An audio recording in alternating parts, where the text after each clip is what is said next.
Yeah, I'm getting a blackout here. Hold on. Yeah, that might help. Oh golly, yeah. I'm gonna step back a little bit here.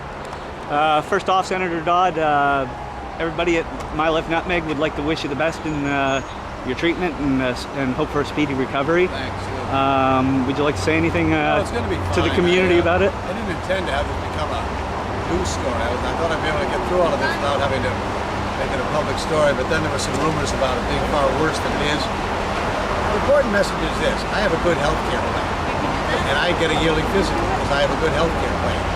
And they spotted this problem, had the biopsy, and we caught it early. The problem is most Americans don't get to do what I get to do. So prostate cancer is not going to be an issue for me because we caught it at the early stages here and I'm going to treat it. If I didn't get that yearly physical, this thing went on another few years, it might have become a far bigger problem as it does for 30,000 people who die from this every year. So I'm a good example of what can happen with good health care coverage. And just because I'm a member of Congress doesn't mean my prostate ought to be treated differently than someone else's who doesn't have good health care, is not a member of Congress. So I'm going to remind my colleagues over the next week or so, I'm Exhibit A here. And my colleagues go through this as well. A lot of them have had prostate cancer, a lot of them had other issues. They never worried about paying for it, they never worried about having access to it. And frankly, they need to understand that as they talk about delay or the status quo and not changing anything. We need to get to work and get a national health care reform package done. 100 people in Connecticut today will lose their health care.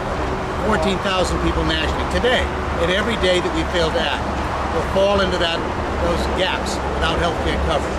And they pray every day that nothing will happen to them or a family member that'll make it unavailable to get health care or to get care. And we need to put a stop to that. That's what we're determined to do. Okay, I've experienced a lot of different systems in the United States. I've been in the military, so I've had TRICARE for myself and my family. I'm disabled vet. I've got access to the VA if necessary.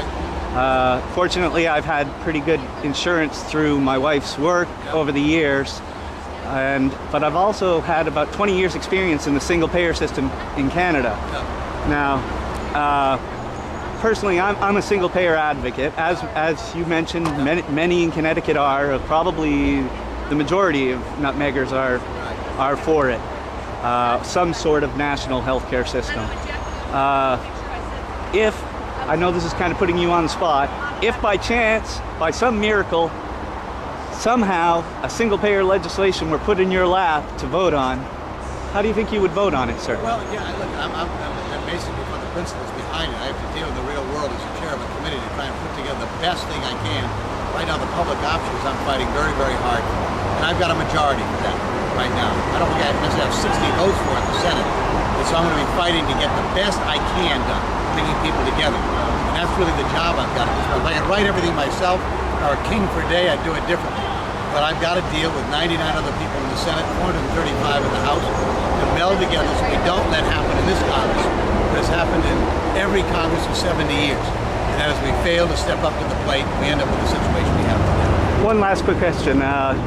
Senator Merkley has mentioned that he's been a proponent of single payer. He's mentioned he'd like to go on a fact-finding tour of other countries to view their healthcare systems and possibly look at importing some of the better ideas from them or evaluating their systems, like the Canadian system. He'd like to take some senators up there and some representatives up there and actually look at the systems and see what's good about them, see what's bad about them. I'm realistic. I know that no system is perfect.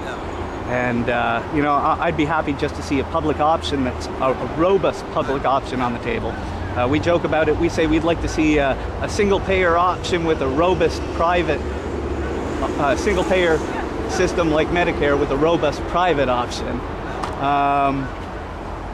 How do you feel about the possibility of doing something like that? Well, Jeff can do it. I'm going to be tied up in August myself. I understand you, sir. And again, we can gather the information. I think it is helpful to do that. This debate is going to go on for years to come. My hope is we get a build on this issue. It's not the end of the debate. It's just the beginning. Just the beginning.